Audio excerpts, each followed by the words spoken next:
Good morning students. आज हम करने जा रहे हैं अपनी worksheet number 43 subject science class 9th के लिए, हमारी डेट 12 अक्टूबर के लिए। तो चलिए शुरू करते हैं।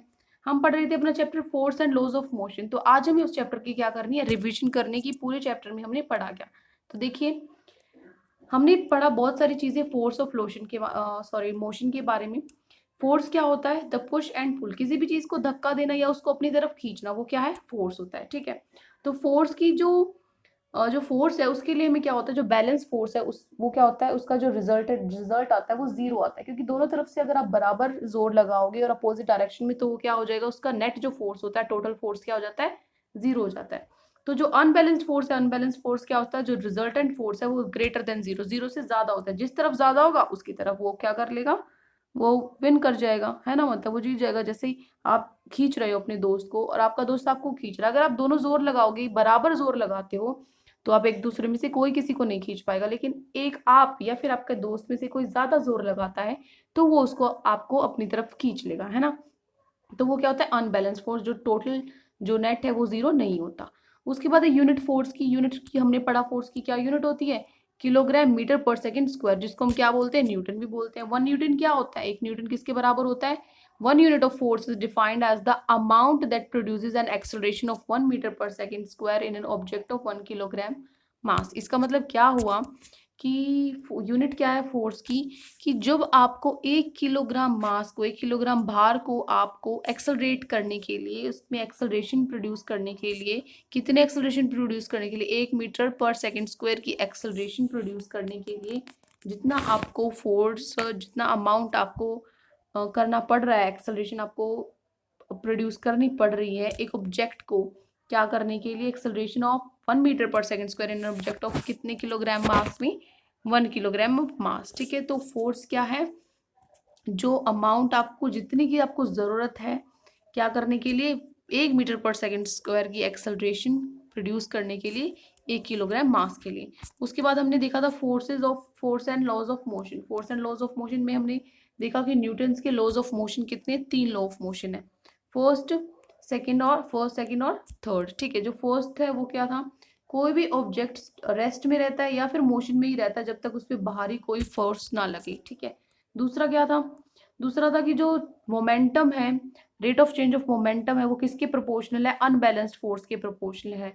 ठीक है, in the direction of force, force की डायरेक्शन में। जैसे मोमेंटम हमने देखा, मोमेंटम क्या होता है, P is equals to M V, momentum होता है P is equals to M V. उसकी यूनिट क्या होती है मोमेंटम की, kilogram metre per second, F is equals to M A. ठीक है, और जो तीसरा लो था वो क्या था, to every action there is an equal and opposite reaction and they act on two different bodies.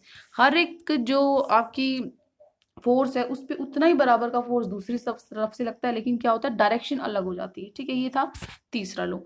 उसके बाद इसी लो से, थर्ड लो से ही हमारा निकला था law of conservation of momentum, कि जो टोटल मोमेंटम है किसी भी सिस्टम में, उसके अंदर कोई भी जो वो हमेशा होता है वो क्या होता है, कॉन्स्टेंट रहता है, पहले भी बाद में भी। मतलब जो आपकी मास और वेलोसिटी, जो आपका मोमेंटम था, है ना, मोमेंटम जो पहले था वही मोमेंटम आपका बाद में रहता है। वेलोसिटी बेशक इंक्रीज हो जाए, जो टोटल मोमेंटम है जो पहले था वही बाद में रहता है, ये आपने पढ़ा है ना।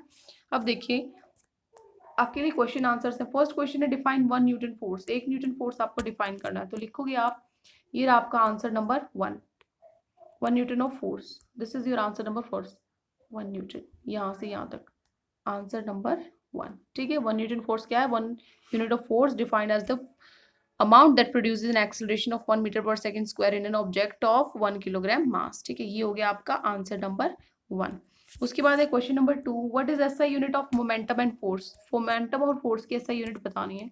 तो मोमेंटम की क्या होती है, मोमेंटम की होती है, मोमेंटम की यूनिट लिखोगे KG metre per second square, ये तो होगी मोमेंटम की। ठीक है, आंसर नंबर सेकंड का फर्स्ट पार्ट। उसके बाद उसने पूछा था फोर्स की, फोर्स की भी बतानी है, तो फोर्स की लिखोगे, ये हो जाएगी फोर्स की, दिस इज फोर्स की जो यूनिट है वो क्या है, KG metre per second square या न्यूटन। ये हो गया आपका सेकंड पार्ट। ठीक है, मोमेंटम और फोर्स की दोनों की होगी।